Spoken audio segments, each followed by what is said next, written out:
Hi friends, welcome back to my channel. ഇന്ന് ഞാൻ നിങ്ങളുടെ മുന്നിലെത്തിയിരിക്കുന്നത് ഒരു ഇഫ്താർ വിഭവമായിട്ടാണ്, ദുൽഹാൻ പറാട്ട. ഇത് കൂടുതലായും ഹൈദരാബാദി ഡിഷാണ്. അപ്പോൾ നമുക്കിതെങ്ങനെയാണ് ഉണ്ടാക്കുന്നതെന്ന് നോക്കാം. അപ്പോൾ വീഡിയോയിലേക്ക് പോകാം. വീഡിയോയിലേക്ക് പോകുന്നതിന് മുമ്പായി ഇതുവരെയും എൻ്റെ ചാനൽ സബ്സ്ക്രൈബ് ചെയ്യാത്ത സബ്സ്ക്രൈബ് ചെയ്യാനും ഷെയർ ചെയ്യാനും ലൈക്ക് ചെയ്യാനും കമൻറ്റ് ചെയ്യാനും മറക്കരുത്. ദുൽഹാൻ പറാട്ട ഉണ്ടാക്കാനായി ആവശ്യമായ സാധനങ്ങൾ: 1 കപ്പ് മൈദ, അതിലേക്ക് 1 ടേബിൾ സ്പൂൺ റവ, അതിലേക്ക് 1 ടേബിൾ സ്പൂൺ പാൽപ്പൊടി ഇല്ലാത്തവർക്ക് പാൽ ഉപയോഗിച്ച് നമുക്ക് ഈ മാവ് കുഴച്ചെടുക്കാം. ആവശ്യത്തിന് ഉപ്പ്, അതിലേക്ക് 1 മുട്ട, ഇതിലേക്ക് 1 ടീസ്പൂൺ പഞ്ചസാര, ഇതിലേക്ക് 1/4 ടീസ്പൂൺ ബേക്കിംഗ് പൗഡർ, ഇതിലേക്ക് 1 ടീസ്പൂൺ ഘീ,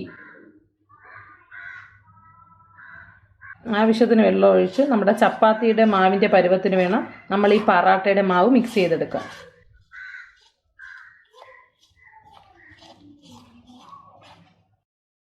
മാവ് നന്നായി കുഴച്ചെടുത്തിട്ടുണ്ട്. ഇനി ഇതിൻ്റെ മുകളിലേക്ക് നമ്മൾ നെയ്യ് തടവിയിട്ടുണ്ട്. ഇനി നമുക്കിത് അരമണിക്കൂർ റെസ്റ്റ് ചെയ്യാൻ വെക്കാം.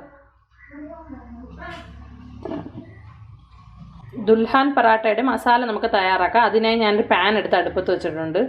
പാൻ ഇപ്പോൾ ചൂടായിട്ടുണ്ട്. അതിലേക്ക് നമുക്ക് 2 ടീസ്പൂൺ സൺഫ്ലവർ ഓയിൽ ഒഴിച്ചു കൊടുക്കാം. ഓയിൽ ചൂടായിട്ടുണ്ട്. അതിലേക്ക് ക്യൂബായിട്ട് അരിഞ്ഞു വെച്ചേക്കുന്ന സവാള നമുക്ക് ഇട്ട് കൊടുക്കാം. ഞാൻ അതിനായി 1 സവാളയാണ് ഇവിടെ എടുത്തേക്കുന്നത്.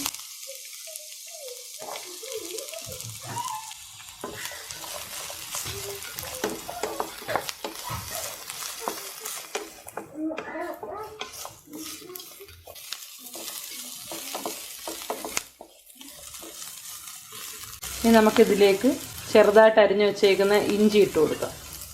1/2 ടീസ്പൂൺ ഇഞ്ചിയെ ഞാൻ ഇതിനു വേണ്ടി യൂസ് ചെയ്തിട്ടുള്ളൂ. ഇനി ഇതിലേക്ക് ചെറുതായിട്ട് അരിഞ്ഞു വെച്ചേക്കുന്ന പച്ചമുളക് ഇട്ട് കൊടുക്കുക. 1 പച്ചമുളക് മാത്രമേ ഞാൻ ഇതിനു വേണ്ടി യൂസ് ചെയ്തിട്ടുള്ളൂ. നമ്മുടെ സവാള ചെറുതായിട്ട് വഴണ്ട് വന്നിട്ടുണ്ട്. മസാലകൾ ഇട്ട് കൊടുക്കുക. 1/4 ടീസ്പൂൺ മഞ്ഞൾപ്പൊടി, 1/2 ടീസ്പൂൺ ഗരം മസാല, 1/2 ടീസ്പൂൺ മല്ലിപ്പൊടി, 1/2 ടീസ്പൂൺ മുളക് പൊടി, 1/2 ടീസ്പൂൺ ചെറിയ ജീരകത്തിൻ്റെ പൊടി. നമുക്ക് നന്നായിട്ട് ഈ മസാലകളൊന്ന് യോജിപ്പിച്ചു കൊടുക്കാം.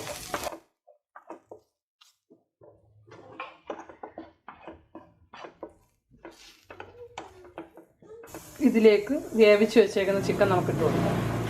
ഇത് ഉപ്പും കുരുമുളകും ചേർത്ത് വേവിച്ച ചിക്കനാണ് ഞാൻ ഇതിലേക്ക് ചേർത്തിരിക്കുന്നത്. 100 ഗ്രാം ചിക്കനാണ് ഞാൻ ഇതിനായി എടുത്തേക്കുന്നത്.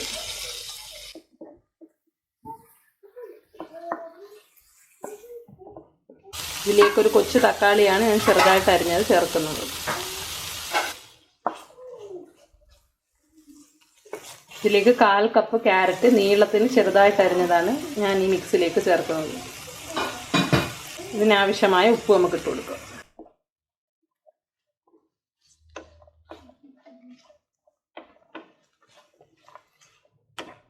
നമ്മുടെ ദുൽഹാൻ പറാട്ടയുടെ മസാല റെഡി ആയിട്ടുണ്ട്. ഇനി നമുക്കിത് അടുപ്പിൽ നിന്ന് മാറ്റാം.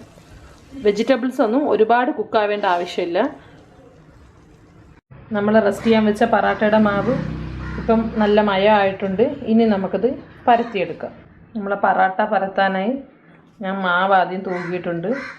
ഇനി ഈ മാവ് നമുക്ക് നന്നായിട്ട് പരത്തിയെടുക്കാം.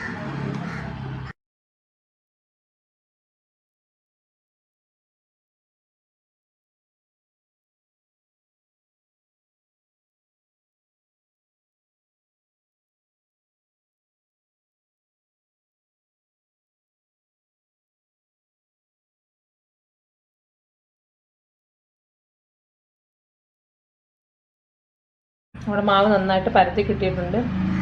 ഇനി നമുക്കതൊന്ന് ഞുറിഞ്ഞെടുക്കാം. നമ്മൾ പരത്തിയെടുത്ത മാവിൻ്റെ മുകളിലേക്ക് നമുക്ക് നെയ്യ് ചേർത്ത് കൊടുക്കാം.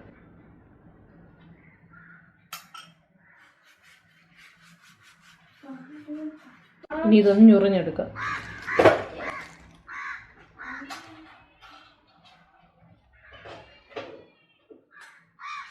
ഇനി ഞുറിഞ്ഞെടുത്ത ഞുറിവിലേക്ക് നമുക്ക് നെയ്യ് ചേർത്ത് കൊടുക്കാം.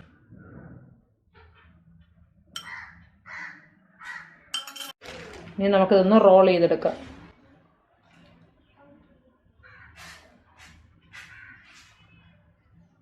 നമ്മുടെ മാവ് നന്നായിട്ട് റോൾ ചെയ്തെടുത്തിട്ടുണ്ട്. ഇനി നമുക്ക് ഈ മാവ് 10 മിനിറ്റ് ഒന്ന് അടച്ചു വെക്കാം. നമ്മുടെ മാവ് പരത്താനായി നമുക്ക് കുറച്ച് ഗീ ഒഴിച്ചു കൊടുക്കാം. 10 മിനിറ്റ് റെസ്റ്റ് ചെയ്യാൻ വെച്ച മാവ് നന്നായിട്ടൊന്ന് പരത്തിയെടുക്കാം.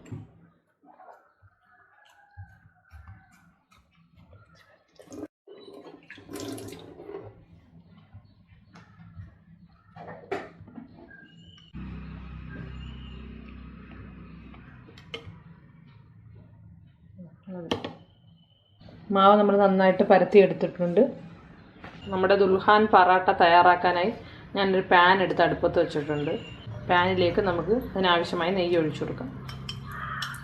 ഞാനിവിടെ 2 ടീസ്പൂൺ നെയ്യാണ് ഉപയോഗിച്ചിരിക്കുന്നത്. നമ്മുടെ നെയ്യ് ചൂടായിട്ടുണ്ട്. അതിലേക്ക് നമ്മുടെ പറാട്ട ഇട്ട് കൊടുക്കാം. നമുക്ക്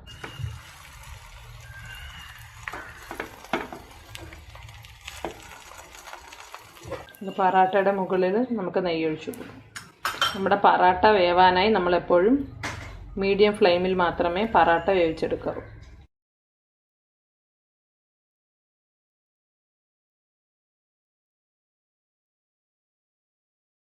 നമ്മുടെ പറാട്ട നമ്മൾ തിരിച്ചിട്ട് കൊടുത്തിട്ടുണ്ട്. നമ്മുടെ പറാട്ട റെഡിയായിട്ടുണ്ട്. ഇനി നമുക്ക് ഈ പറാട്ട ഈ പാനിൽ നിന്ന് മാറ്റാം. നമ്മൾ പറാട്ട തയ്യാറാക്കിയ പാനിലേക്ക് നമുക്ക് ഓംപ്ലേറ്റിൻ്റെ കൂട്ടൊഴിച്ചു കൊടുക്കാം.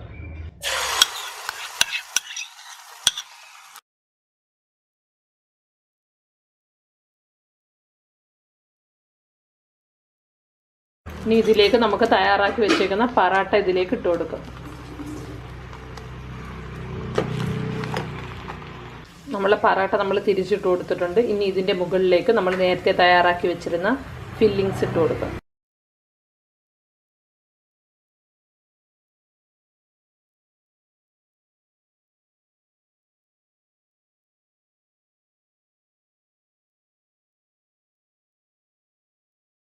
നമ്മൾ ഈ പറാട്ടയുടെ മുകളിലേക്ക് ചിക്കൻ്റെ ഫില്ലിങ്സ് എല്ലാം വെച്ച് കൊടുത്തിട്ടുണ്ട്. ഇനി ഇതിൻ്റെ മുകളിലേക്ക് ഒരു പുഴുങ്ങിയ മുട്ട ഞാൻ വെച്ച് കൊടുക്കുന്നുണ്ട്.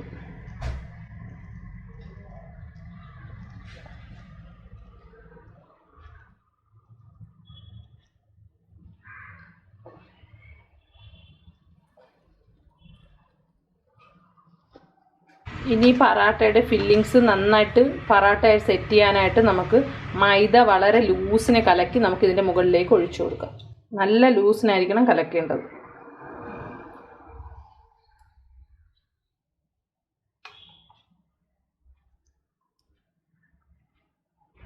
ഞാനിവിടെ 1 ടേബിൾ സ്പൂൺ മൈദയാണ് 2 ടേബിൾ സ്പൂൺ വെള്ളത്തിൽ കലക്കിയാണ് ഇതിൻ്റെ മുകളിലേക്ക് ഒഴിച്ചു കൊടുക്കുന്നത്. ഇനി നമുക്കിത് അടച്ചു വെച്ച് നന്നായിട്ടൊരു 5 മിനിറ്റ് വേവിച്ചെടുക്കാം. 5 മിനിറ്റ് കുക്ക് ചെയ്യാൻ വെച്ച് നമ്മുടെ പറാട്ട റെഡിയായിട്ടുണ്ട്. എല്ലാം നന്നായിട്ട് സെറ്റായിട്ടുണ്ട്. നമ്മൾ ഒഴിച്ച മൈദ മാവൊന്നും കാണാൻ പോലും ഇല്ല. നമ്മുടെ പറാട്ട റെഡിയായിട്ടുണ്ട്. വളരെ ടേസ്റ്റി ആയൊരു ഹൈദരാബാദി ഡിഷാണ്. ഈ ഇഫ്താറിന് എല്ലാവരും ഇത് ട്രൈ ചെയ്യണം. ട്രൈ ചെയ്താൽ മാത്രം പോരാ, ഇതുവരെയും എൻ്റെ ചാനൽ സബ്സ്ക്രൈബ് ചെയ്യാനും ഷെയർ ചെയ്യാനും ലൈക്ക് ചെയ്യാനും കമൻറ്റ് ചെയ്യാനും മറക്കരുത്.